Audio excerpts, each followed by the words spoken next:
नमस्कार दोस्तों, एग्ज़ाम 22 में मैं अजय आप सभी का स्वागत करता हूं। साथियों, आज हम भारतीय संविधान के आर्टिकल 74 और 75 का अध्ययन करेंगे।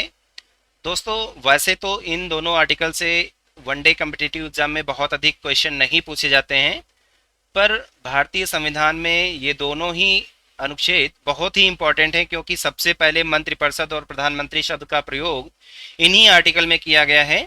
अगर हम भारत के वैधानिक प्रमुख की बात करें तो राष्ट्रपति होता है, पर वास्तविक प्रमुख प्रधानमंत्री होता है। हम कह सकते हैं कि राज्य का प्रधान राष्ट्रपति और सरकार का प्रधान प्रधानमंत्री होता है। राष्ट्रपति तो नाम मात्र का शासक होता है। आर्टिकल 74 में ये बताया गया है कि राष्ट्रपति को सहायता और सलाह देने के लिए एक मंत्रिपरिषद होगी, जिसका प्रधान प्रधानमंत्री होगा। आर्टिकल 75 में मंत्रियों के बारे में अन्य उपबंध बताए गए हैं, जिसमें सबसे पहले 75 के फर्स्ट में ये बात बताई गई है कि प्रधानमंत्री की नियुक्ति राष्ट्रपति करेगा और अन्य मंत्रियों की नियुक्ति प्रधानमंत्री की सलाह पर राष्ट्रपति करेगा। ये इंपॉर्टेंट फैक्ट है। और मंत्रिपरिषद में प्रधानमंत्री सहित कुल मंत्रियों की संख्या लोकसभा के सदस्यों की कुल संख्या के 15% से अधिक नहीं हो सकती है। इस बात का वर्णन किया गया है। जैसे लोकसभा की जो अभी संख्या है, कुल संख्या है, वो लगभग 552 है। 2 आंग्ल भारतीयों को हटा दिया गया है तो लगभग 550 कह सकते हैं। इनका अगर 15% निकालेंगे तो लगभग 82 या 83 आता है। मंत्रिपरिषद में सब मंत्रियों की संख्या होगी वो 83 से अधिक नहीं हो सकती है, और ये मंत्री राष्ट्रपति के प्रसाद पर्यंत अपने पद को धारण करेंगे, अर्थात इनका कोई निश्चित कार्यकाल नहीं है। मंत्रिपरिषद सामूहिक रूप से लोकसभा के प्रति उत्तरदायी होती है, और किसी भी मंत्री द्वारा अपना पद ग्रहण करने से पूर्व राष्ट्रपति द्वारा पद और गोपनीयता की शपथ ग्रहण करना अनिवार्य है। अगर कोई भी मंत्री संसद के किसी सदन का सदस्य नहीं है, तब भी वो मंत्री नियुक्त हो सकता है, बशर्ते उसे मंत्री नियुक्त होने के 6 महीने के अंदर ही संसद का सदस्य होना अनिवार्य होगा। अगर वो संसद का सदस्य नहीं बन पाता है इस ड्यूरेशन में, तो उस अवधि के बाद मंत्री पद उसका स्वतः ही समाप्त हो जाएगा, और मंत्रियों के वेतन और भत्ते संसद की विधि द्वारा समय समय पर निर्धारित किए जाएंगे। ऐसा वर्णन आर्टिकल 75 के 6 में किया गया है। अब हम मंत्रिपरिषद की बात करेंगे। साथियों, हम आज आपको मंत्रिमंडल और मंत्रिपरिषद में अंतर भी बताएंगे। मंत्रिपरिषद किसे कहते हैं? वैसे तो प्रधानमंत्री सहित सभी प्रकार के मंत्रियों, चाहे वो कैबिनेट मिनिस्टर हो, स्टेट मिनिस्टर हो, या कोई भी सब मंत्री हो, इन सभी के समूह को मंत्रिपरिषद कहा जाता है। वास्तविक रूप में कार्यपालिका की जो शक्तियां होती हैं वो मंत्रिपरिषद में निहित होती हैं। राष्ट्रपति के नाम पर शासन की समस्त शक्तियों का उपयोग मंत्रिपरिषद द्वारा ही किया जाता है। और मंत्रिमंडल किसे कहते हैं? कैबिनेट मंत्रियों के समूह को मंत्रिमंडल कहा जाता है। शासन की नीति का संचालन कैबिनेट मंत्रिमंडल ही करता है। यानी मंत्रिपरिषद की बात करें तो सभी प्रकार की मिनिस्ट्री, अर्थात cabinet minister, state minister independent और उप मंत्री, ये सभी प्रकार के मंत्रियों के समूह को मंत्रिपरिषद, और केवल कैबिनेट मंत्रियों के समूह को मंत्रिमंडल कहा जाता है। ये इंपॉर्टेंट इसमें अंतर है। अब हम प्रधानमंत्री की नियुक्ति के बारे में अध्ययन करेंगे। प्रधानमंत्री की नियुक्ति लोकसभा में जिस दल को स्पष्ट बहुमत प्राप्त होता है, उसी दल के नेता को राष्ट्रपति प्रधानमंत्री नियुक्त करता है। यदि लोकसभा में किसी दल को स्पष्ट बहुमत नहीं प्राप्त हुआ है, तो राष्ट्रपति अपने विवेक के अनुसार उस व्यक्ति को प्रधानमंत्री के लिए आमंत्रित करेगा जिसको लोकसभा में बहुमत प्राप्त करने के लिए विश्वास प्राप्त हो, अर्थात वो लोकसभा में बहुमत जुटा लेगा, ऐसा विश्वास हो। राष्ट्रपति उस व्यक्ति को प्रधानमंत्री बनने के लिए आमंत्रित कर सकता है अगर किसी भी दल को स्पष्ट बहुमत नहीं मिला है। ऐसी कंडीशन में वास्तविक रूप में प्रधानमंत्री विधायिका और कार्यपालिका दोनों का प्रधान होता है, तथा मंत्रियों व राष्ट्रपति के बीच में संवाद के लिए सेतु का कार्य करता है। अब हम अब तक के नियुक्त सभी प्रधानमंत्रियों के बारे में अध्ययन करेंगे। तो सबसे पहले जवाहरलाल नेहरू जी 15 अगस्त 1947 से लेकर 27 मई 1964 तक भारत के प्रथम प्रधानमंत्री ये रहे थे। इनकी मृत्यु कार्यकाल के दौरान ही हो गई थी 27 मई 1964 को, और इसी दौरान गुलजारी लाल नंदा जी को भारत का प्रथम कार्यवाहक प्रधानमंत्री नियुक्त किया गया था। ये 9 जून 1964 तक भारत के प्रधानमंत्री रहे थे। इसके बाद में लाल बहादुर शास्त्री जी 9 जून 1964 को भारत के प्रधानमंत्री नियुक्त हुए। 11 जनवरी 1966 को तक ये प्रधानमंत्री रहे और प्रथम ऐसे प्रधानमंत्री थे जिनकी विदेश यात्रा के दौरान, एक आधिकारिक यात्रा पर थे, उस दौरान इनकी मृत्यु हो गई थी। ताशकंद समझौते के जस्ट बाद में रहस्यमय तरीके से इनकी मृत्यु हो गई। गुलजारी लाल नंदा जी, जो कि 11 जनवरी 1966 जैसे ही लाल बहादुर शास्त्री जी की मृत्यु हुई थी, उसके बाद में दूसरी बार इन्हें कार्यवाहक प्रधानमंत्री नियुक्त किया गया था। उसके बाद में इंदिरा गांधी जी, जो कि 24 जनवरी 1966 से लेकर 24 मार्च 1977 तक भारत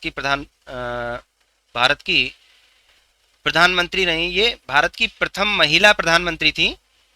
इसके बाद में मोरारजी देसाई, जो कि 24 मार्च 1977 से लेकर 28 जुलाई 1979 तक भारत के प्रधानमंत्री रहे। सबसे अधिक आयु के प्रधानमंत्री थे ये, 81 वर्ष के थे जब ये प्रधानमंत्री नियुक्त हुए थे।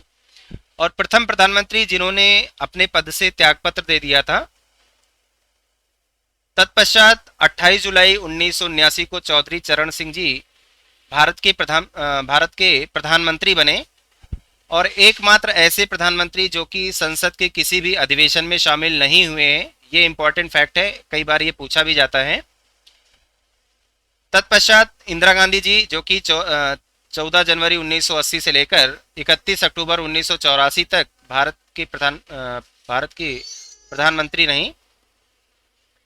प्रथम प्रधानमंत्री जिनकी कार्यकाल के दौरान ही हत्या कर दी गई थी 1984 में ही, राजीव गांधी जी, जो कि 31 अक्टूबर 1984 से लेकर 1 दिसंबर 1989 तक भारत के प्रधानमंत्री रहे। ये सबसे कम उम्र के प्रधानमंत्री, जो कि 40 वर्ष की अवस्था में प्रधानमंत्री नियुक्त हुए थे और चुनाव के समय विमान दुर्घटना में इनकी मृत्यु हो गई थी। विश्वनाथ प्रताप सिंह जी, जो कि 1 दिसंबर 1989 से लेकर 10 नवंबर 1990 तक प्रधानमंत्री रहे। प्रथम ऐसे प्रधानमंत्री जिन्हें अविश्वास प्रस्ताव द्वारा पद छोड़ना पड़ा था। उसके बाद में 10 नवंबर 1990 को श्री चंद्रशेखर जी को प्रधानमंत्री नियुक्त किया गया था। ये 20 जून 1991 तक भारत के प्रधानमंत्री रहे थे। पीवी नरसिम्हा राव जी 20 जून 1991 से लेकर 16 मई 1996 तक भारत के प्रधानमंत्री थे। ये प्रथम दक्षिण भारतीय प्रधानमंत्री थे। तत्पश्चात अटल बिहारी वाजपेयी जी 16 मई 1996 को भारत के प्रधानमंत्री नियुक्त हुए।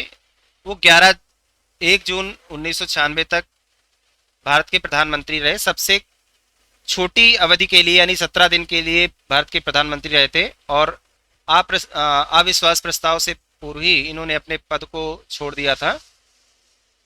एच.डी. देवगौड़ा जी, जो कि 1 जून 1996 से 21 अप्रैल 1997 तक भारत के प्रधानमंत्री रहे। ये दक्षिण भारतीय द्वितीय प्रधानमंत्री थे। इंद्र कुमार गुजराल जी, जो कि 21 अप्रैल 1997 से लेकर 21 अप्रैल 1998 तक भारत के प्रधानमंत्री रहे। इससे पहले ये सोवियत संघ में भारत के राजदूत रहे थे।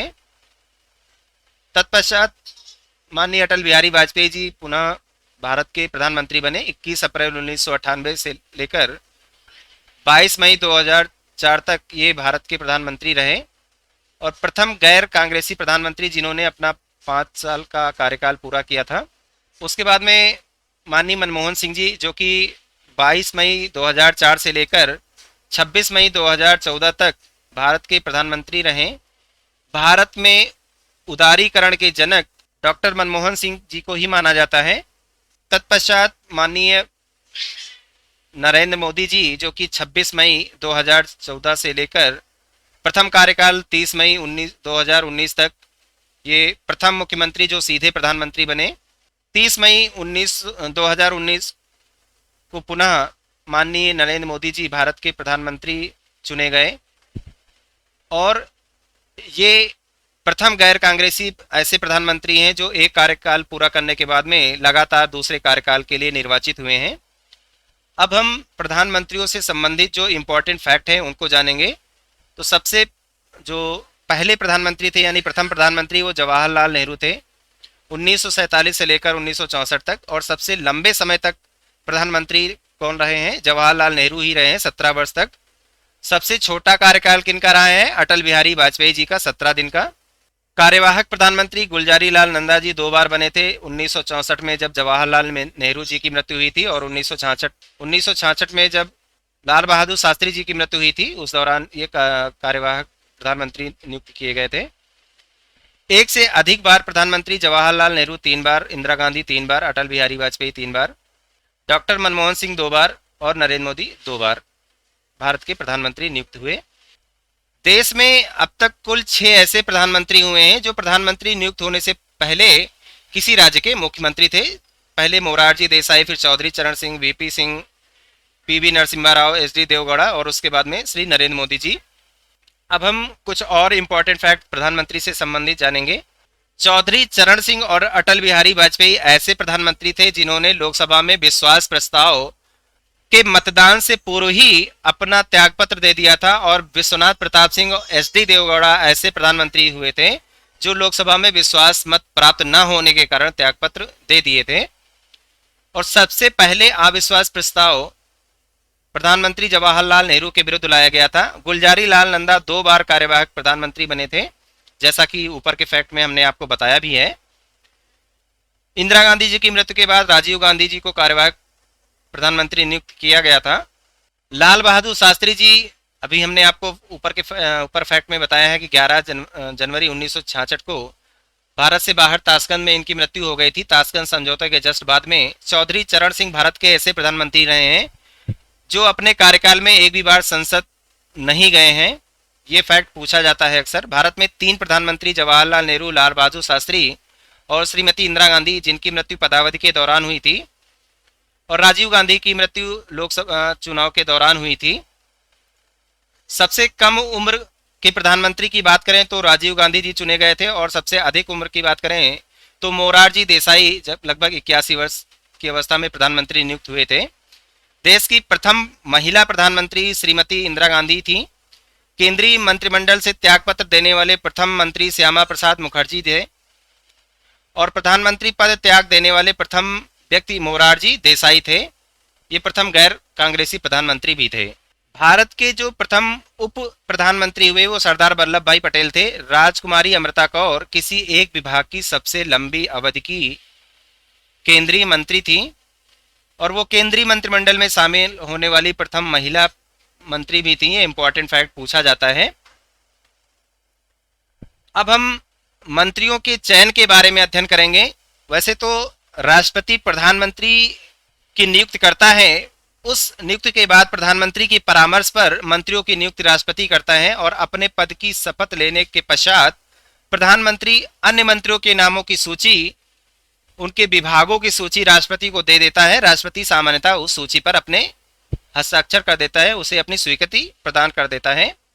मंत्रिपरिषद का सदस्य बनने के लिए यह आवश्यक नहीं है कि कोई भी व्यक्ति संसद के किसी सदन का सदस्य हो, किंतु मंत्री बनने के बाद संसद का सदस्य न होने पर उसे 6 महीने के अंदर किसी सदन का सदस्य बनना अनिवार्य है। ये आर्टिकल 75 के 5 में बताया गया है। और मंत्रियों द्वारा जो शपथ ग्रहण है, तो पद ग्रहण करने से पूर्व प्रधानमंत्री सहित प्रत्येक मंत्री को अनुसूची 3 में दिए गए प्रारूप के अनुसार राष्ट्रपति के समक्ष पद और गोपनीयता की शपथ लेनी होती है।